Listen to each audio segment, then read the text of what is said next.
Blog Talk Radio.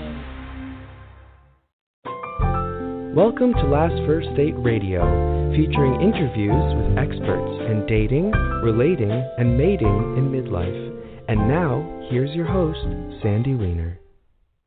This is episode number 362, live coaching with Heather as she figures out, should I stay or should I go?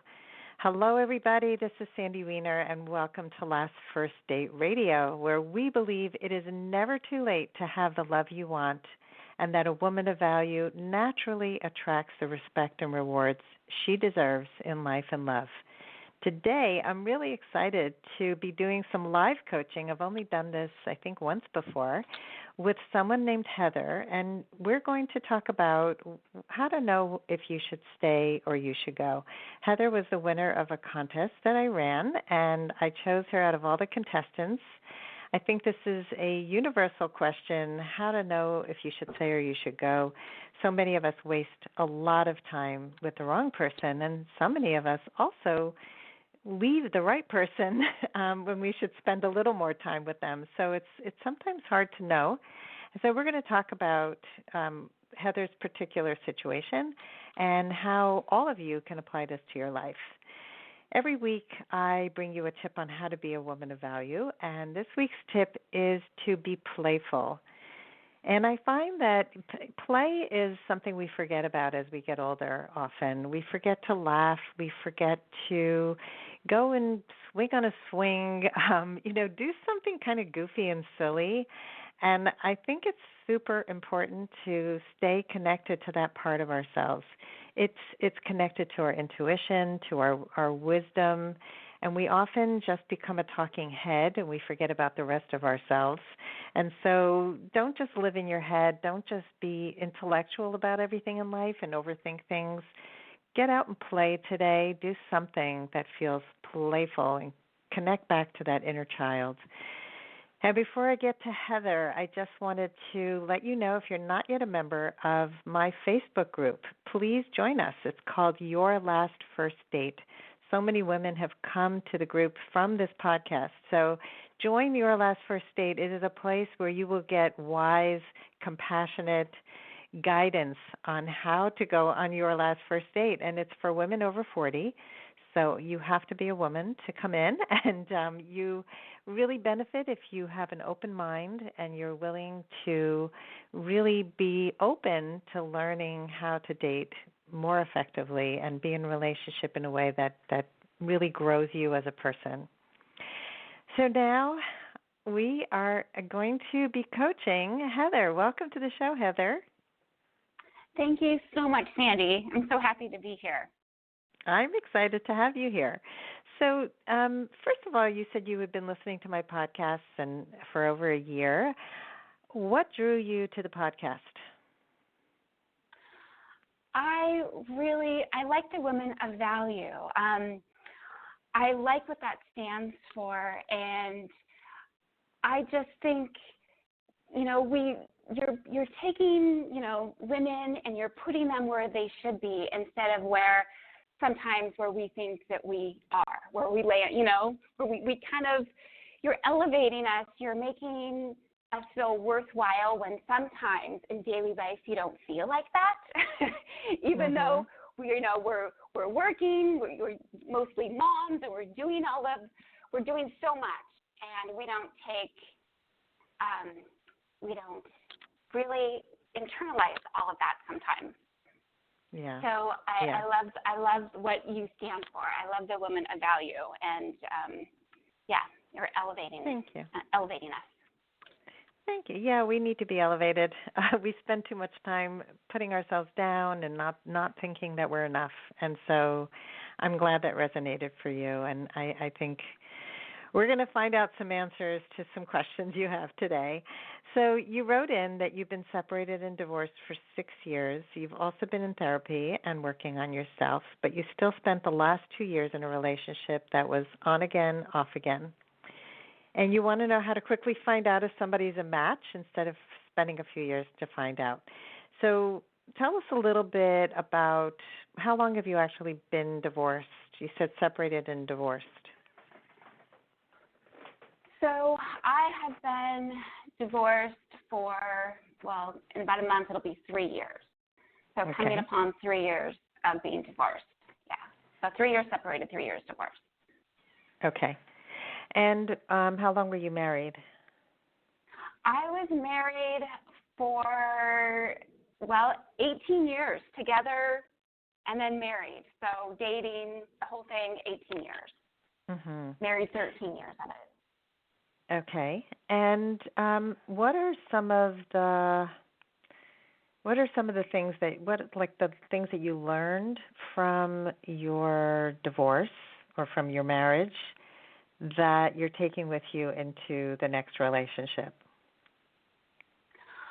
I really learned a lot about myself and how when we would, for instance, if we would have an argument, I felt like I had to win. And I think I was really controlling, and I could be very kind of harsh. And I really didn't step back from it and really felt like we could talk and communicate on that level.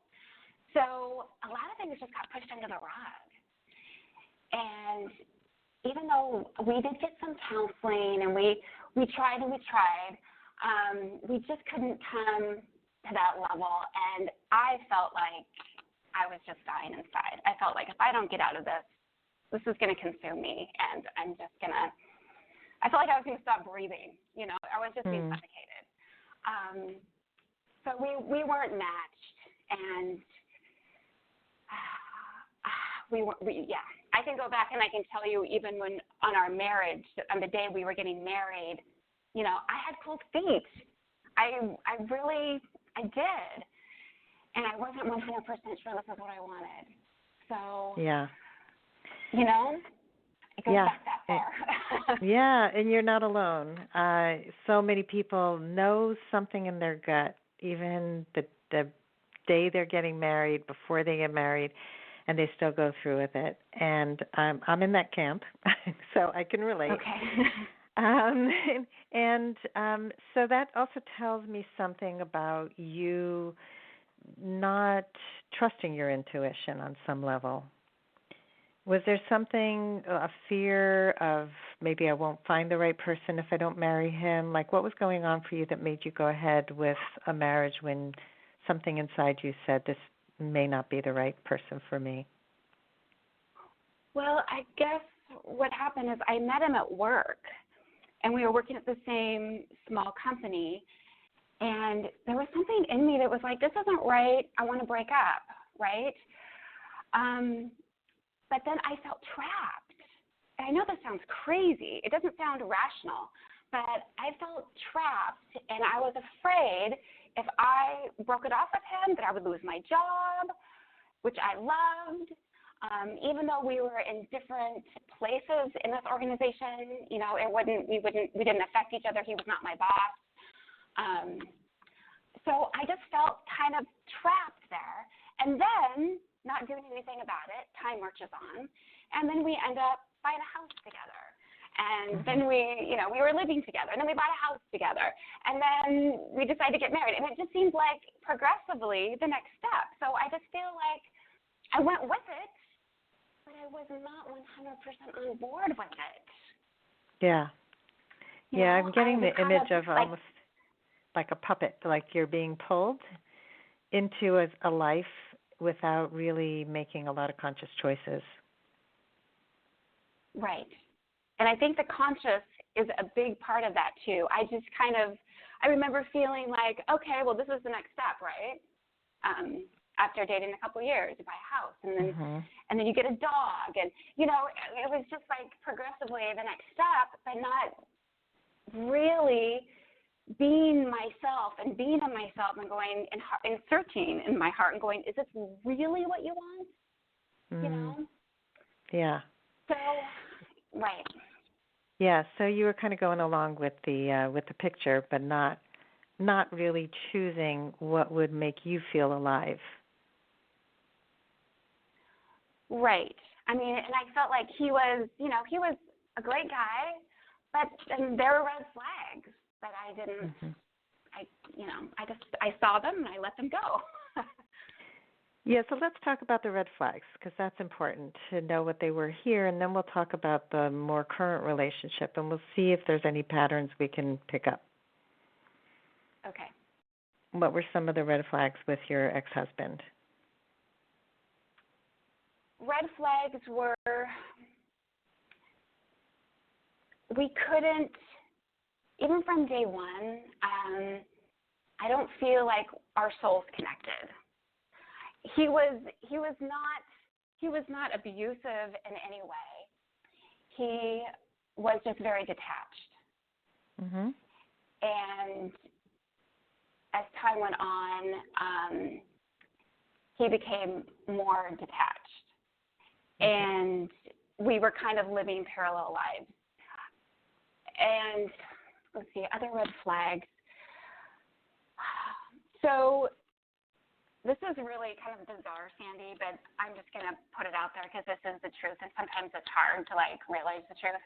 He actually was gay. And so, but he said he was bi, but I know that he was, I think I was the first experience that he had with a female. So he was really kind of a gay man, kind of playing around, and I really struggled with that. And that was probably the biggest red flag. Wow. And he loved me, and I loved him. I mean. Mm-hmm. But he was living a lie, and so were you, it sounds like. Yes, exactly. And that is it. He was not true to himself, who he really was. He wanted to kind of play house. And I felt like, I loved him. He's a great guy. But then I'm kind of playing house. So out of that, we had two beautiful, lovely children. But there was nothing there to connect us in the end. And, now he has his partner. I mean, and he's told me since that, oh, Heather, I'm fully gay. Like, okay. Of course you are, because now you're true to who I you knew are. that, right. So he's now released to live his life in the way that he needs to live it, and you too. Yes. And let's just kind of connect the dots here for a minute and tell me who this man reminded you of from your childhood.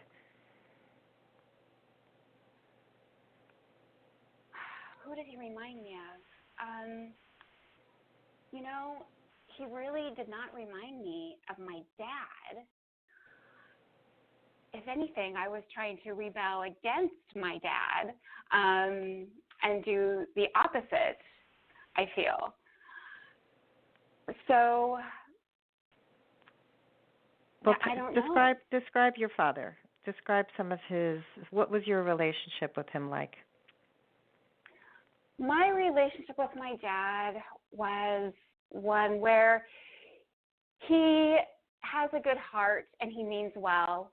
But because of his background and not having a mother and not being nurtured, he doesn't know how to nurture. My dad is controlling.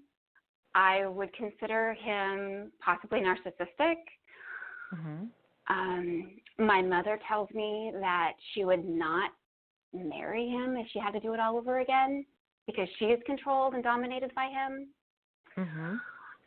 The memories I have of my dad, like him trying to help me with schoolwork, it would always end up in tears. Whenever I would have a conversation with him, he would raise his voice and I would cry. And so not good. Yeah. My sister has been estranged from my dad for probably 15 years, not longer. So, yeah. So, I mean, I have all this compassion for him, and I love him because he's my father, but when it comes to raising children, he never worked on himself. I mean, I think we went to therapy once as a family, and the therapist said that my dad was the problem, and he's like, yep, not going to therapy again, done with that. So what I'm hearing are a couple things. With your ex-husband and your father, you did not feel seen or understood. Right? So there's some parallels there. There also are some parallels with the detachment. I mean, somebody who's controlling is detached. Your ex was detached in a different way, but you weren't fully embraced. And it's interesting also that your mother wouldn't have married him today, and you wouldn't have married your husband today either. So you chose a partner who was not really available to you, as your father was not available to you either. Right. That makes sense. So people show up in ways that are not exactly the same as a family of origin member, but often when we can connect the dots back, we can see that subconsciously we're trying to heal the relationship with the parent we had the most difficulty with. And so our downloaded family blueprint is very strong. Whether we're conscious of it or not, we keep dating the same person with a different face, and we can't see it because we're too close to it. And so here's this man who he's not really available. And there's some safety in that. You know, your heart's not going to get broken when you marry somebody who's not your passionate soulmate. So there may have been some self-protection in there too. I'm wondering if any of that feels true. That could be, yes. There could be self-protection there. You know, and that's not something that I've really thought about before. But yes, I would agree with you. Yeah. I mean, when we fully love full out, when we pick somebody who sees our soul, you know, I'm not sure, I don't love the word soulmate, but I do like the fact that somebody can sort of see into our soul. And we can see into theirs, and we feel this deep, deep connection. It's really scary, and it's also incredibly soul-satisfying. I mean, it's gratifying. It expands you into the best version of who you are. And so many of us make these safer choices that are really not safe at all because it's painful to be with the wrong partner. But it also means that we can leave and we can move on. And so that's like, you know, self-protecting, which is where, you know, when I go back to the controlling, your response to him being distant was to try and control and to win. And so to me, that also represents, you know, like with your father. He was controlling you, and so here you are trying to win, trying to control, trying to get back control. And in a healthy relationship, you don't have to win. Nobody wins, actually. The relationship wins. When there's a conflict, you're fighting for the relationship. You're not fighting to be right. You're fighting to save the relationship. And in the wrong relationship, you're fighting to be seen, to be heard, to be validated, and it's really a struggle. And what I also heard you say in the beginning when I asked you to describe the lessons learned, the first place you went was about you. I learned that I was controlling. I learned that I had to win. I learned that I was harsh. I learned that I pushed things under the rug. It was taking full responsibility for all these things, which is great that you're responsible, and it's also, you know, I heard you also making excuses for his behavior, for your father's behavior. Your father was raised this way, you know, this guy. So it's what I just want you to notice when you're putting yourself down or when you're making excuses for bad behavior, just to kind of stop and notice that there's no excuse for bad behavior. There is, you know, yes, you can have compassion for somebody who is the way they are because of how they were brought up, but we also get to make choices as adults, as you're doing right now, to be different, to show up differently, no matter where we came from. Right? Right. Yeah. Yeah. Well, so how did that feel? Thank you for that? It felt like a release. It felt really good to hear you say that, and it felt really good to think that I don't have to make excuses, because I think that's what I've been doing my entire life. And to draw the distinction between compassion and making an excuse, I think there's a lot right there that I could probably work with. Yeah. To figure out what's an excuse and what's, just being compassionate. And I think that little piece right there, Sandy, has everything to do with this relationship that I was in and out of for the last 2 years. But I had such a hard time leaving because he was so much like my father. And that struggle of, wow, he had a really bad upbringing and he has really bad behavior. And I would do something to break his behavior because I know that, I have power. And I know if I say, hey, I'm drawing my boundary and that what you're doing isn't acceptable, you're going to have to leave. That really made some changes in that relationship that I had with him. But that relationship as a whole, I know was not good for me. But that's where I came to that question of, wow, how do you talk to someone, date them, and kind of, is there a way you can tell, after, I don't know, maybe 3 dates, maybe that's too many, maybe you can tell sooner, whether or not you think that person's going to have those qualities that you're looking for, or have, have done some of their work so they feel whole enough to move forward. Does that make sense?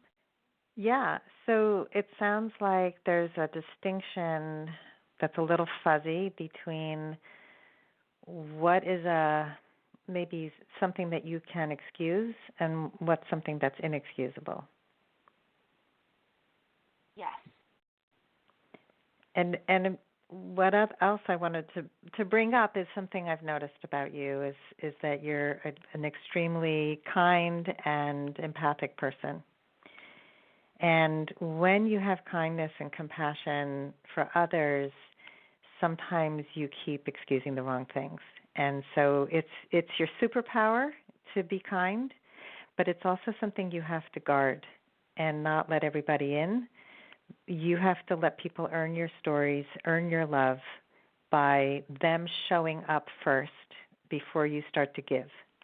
And so I want to just put that out there as a woman of value. It's when you value yourself more, you realize that you're the prize, you're the treasure. And he's a treasure too, possibly. Well, we have to find that out. We have to find out if he's worthy, right? So in trying to figure that out, you have to know the difference between a behavior that's annoying and a character flaw. So the red flags are the character flaws. And so what you do is you really identify what are your must-haves and what are your deal breakers, and most people don't get that right. So I'm going to walk you through a little exercise on that. And so you ready? Yes, I'm ready. Okay. So I want you, Heather, to think about how do you want to feel when you're with your right fit partner, with the right guy?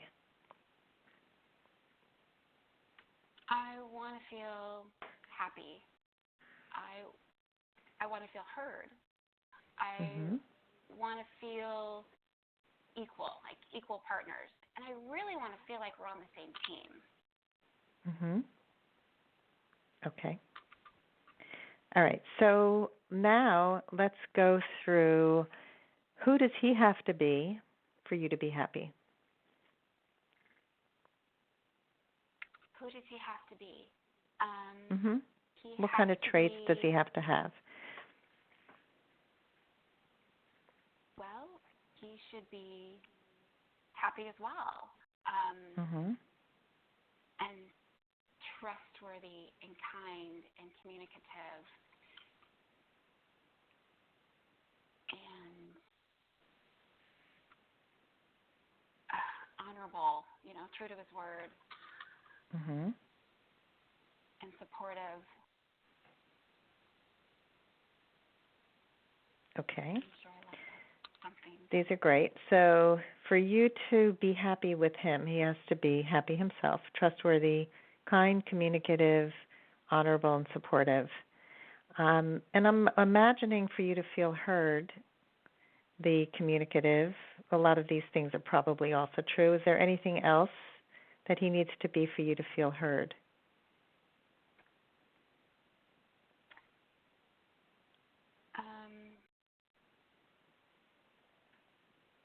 Intelligent, understanding.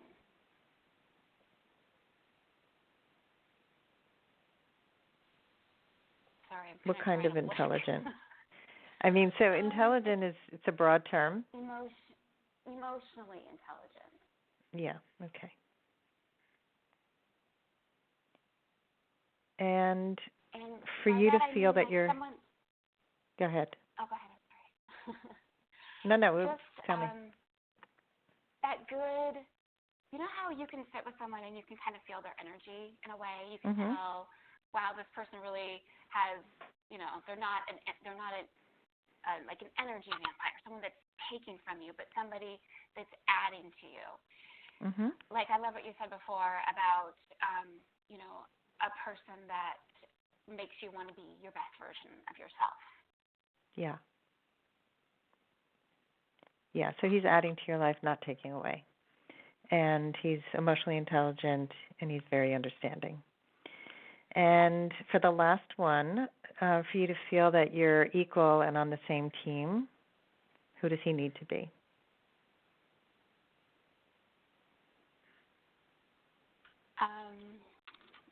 Gosh, why am I drawing a blank? He needs to be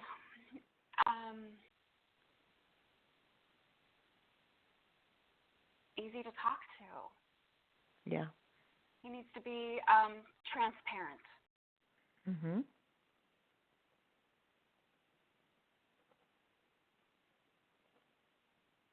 He needs to be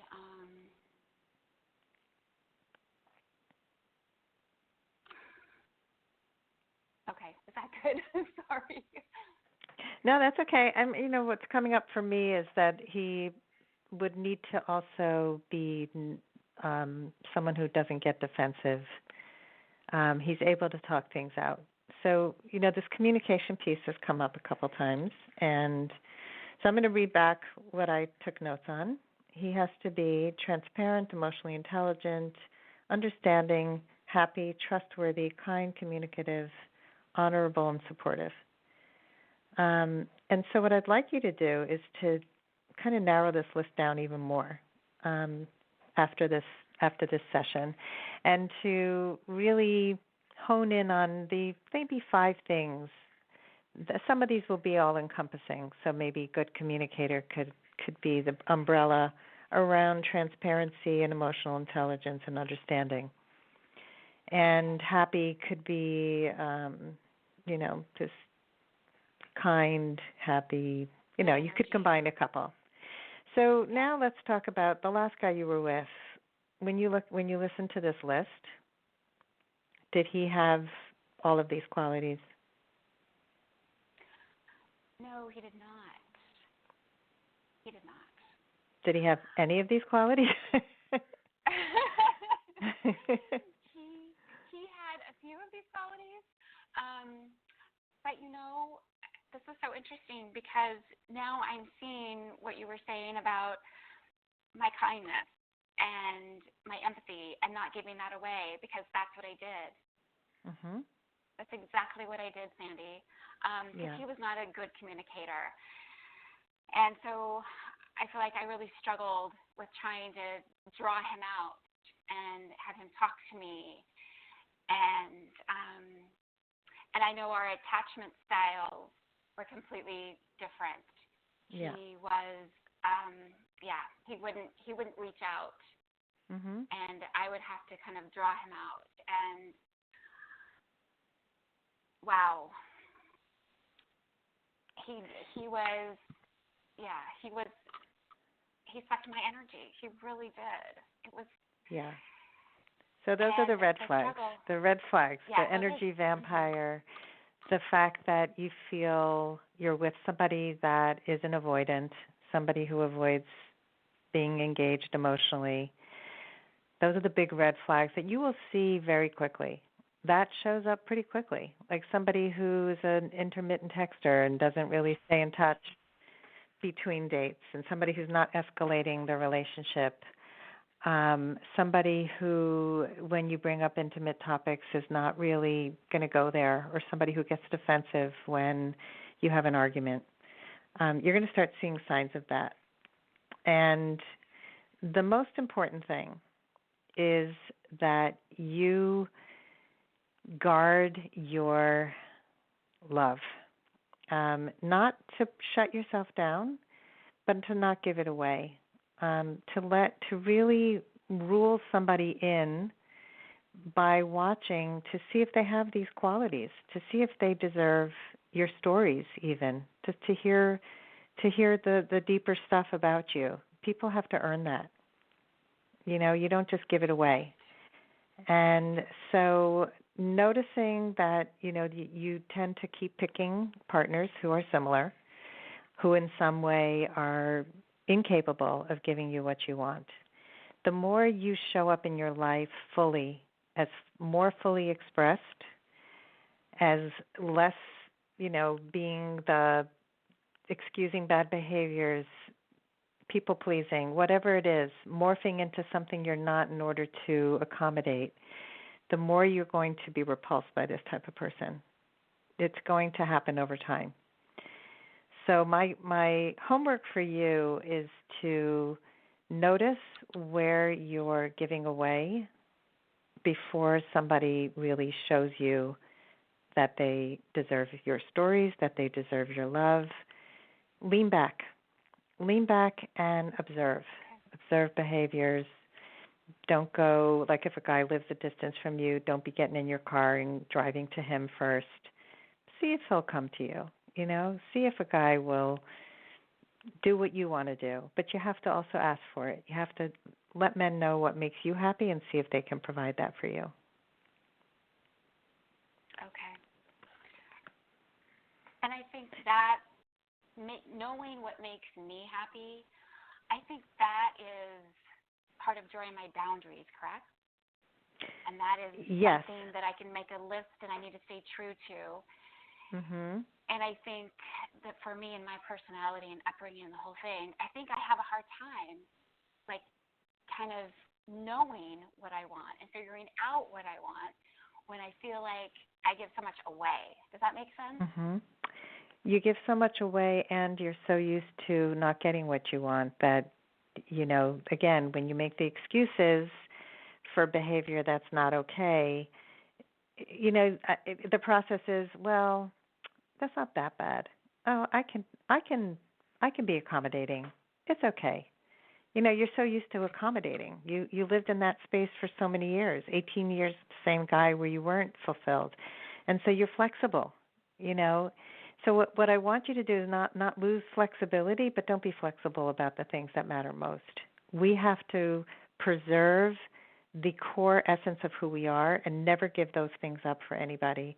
That's where you draw your boundaries. And you say, you know what, this is really important to me. So before you said, and we're going to wrap in a second, but before you mentioned, like when you set boundaries with the last guy and you said, or you're going to have to leave, I would flip that around and say, I'm going to have to leave. You take responsibility for what you're going to do, and that gives you back the control that you didn't have in your life. It's the good kind of control. I can control my emotions. I can control preserving the things that matter to me. And if a person's not going to be emotionally available, you call them on it and say, you know what, it doesn't look like we both want the same kind of relationship. I'm really looking for somebody who's emotionally available right now for a long-term relationship. And if that's not what you can do right now, that's okay, but I'm going to go. Right? You're taking back the control. It's very kind. It's not an ultimatum, but that's a practice. I mean, this is something I've spent 14 years working on. So I don't expect you to do this overnight, but it is really, really crucial. And this is why coaching works so well for people, is because it's hard for us to do this on our own. It's hard for us to see what are the most important values for us. What are things that are deal breakers for us, or what are things we can be more flexible on. So getting those lists for what makes you happy, what would make you happy for yourself, what would make you happy in a relationship, how can a man make you happy, And then you look for those things. And then it becomes like a checklist, and you look back and, am I having fun? Fun is important to me. Oh, I'm not having fun at all. I'm not laughing. I don't think this is the right guy. Okay, bye-bye. Next. Right? Right, okay. So let's begin, here and not take on the entire process at once. But begin with honing down the list and really noticing where you're giving away too much at first, and lean back and see how a man is going to show up, and let him invest in the relationship before you do. Okay. All right, so Heather, I would love to hear your takeaway from today's live coaching. Well, I think you've really opened up my eyes to some things that, and shone light on things that I probably did not realize before. Just making the excuses versus compassion, and making a list and sticking with it. And you've offered me some wonderful things, wonderful tools, Sandy. So I'm really excited about that. And yay! I think, I've got some dates coming up, and so I'll have some people to practice on. Yes. Practice dates. And this is an important thing, because a lot of people feel like, oh my God, I have to go back and do another, year of therapy and a year of coaching, and I'm not ready, and I have to be all ready before I can go back out there again. And the best way to learn is to get out there and date, because every date is going to teach you so much more than staying in your head and just thinking about it some more and having some more insights. So go out and practice, debrief every date, see what you're learning, and just keep applying what you're proud of that you're doing, what you can do better, what you liked about the guy, what you didn't like about him. Start picking up on the red flags and the green flags from the very first start, the first date, first phone call. Okay? You're going to be a red flag detector. Oh, that sounds good.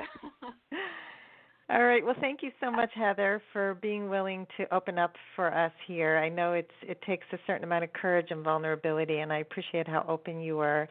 And I love that you're willing to really do the work and find the match that you deserve. Well, thank you so much for your expertise and your insight, and I love how you just honed on to these things that I need to work on. So that was amazing. So thank you so much.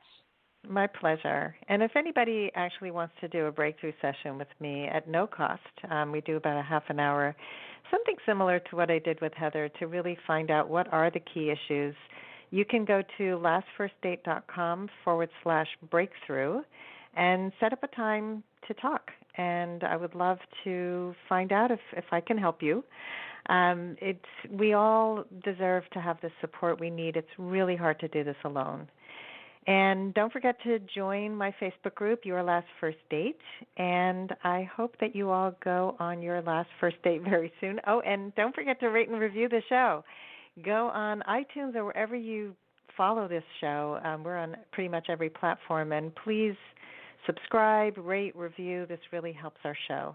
Have a wonderful day, everybody. Bye-bye.